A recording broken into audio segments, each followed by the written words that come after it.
We often get cries for help. Parents contact us and they're desperate to get their baby sleeping. And the first thing we suggest is that they join our online forums. And they think their problem's too big. And we have a chat to these parents and they want me to come and stay with them, or they want me to do a consultation where we help them through the internet, through phone consultations or internet or email. They think that they've got a big problem. Myself and my team, we want to rule out hunger and coldness first, but often these parents are like, no, it can't be that simple, it can't be that simple.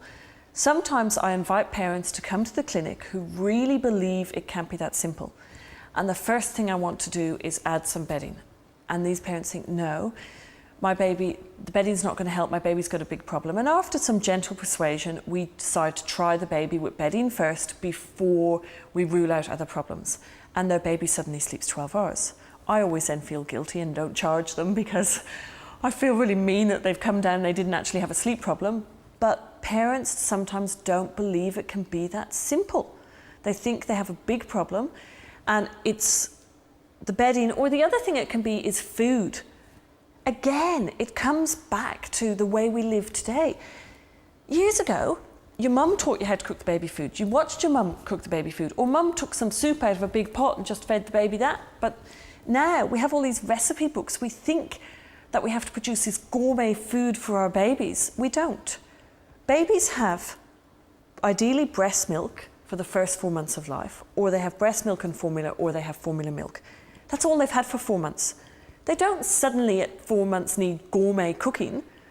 They are happy with basic pureed vegetables, and then when you move them on at 6 months to meals with chicken in it, they're happy if you just get a big saucepan, you chop up your chicken breast, put it in, chop up your vegetables, put it in, make up a big pot of soup, puree it and feed it to your baby.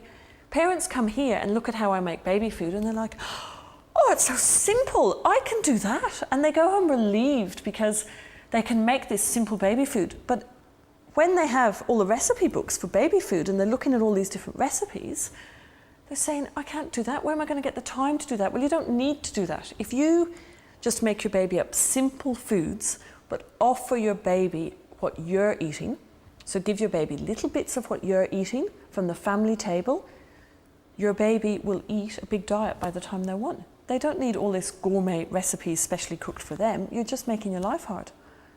So Tizzie, the secret is your book? Yes. Well, the secret isn't my book. The secret is make sure your babies are well fed and warm and sleeping somewhere safe. If you need the book to help you or guide you, you've got the book.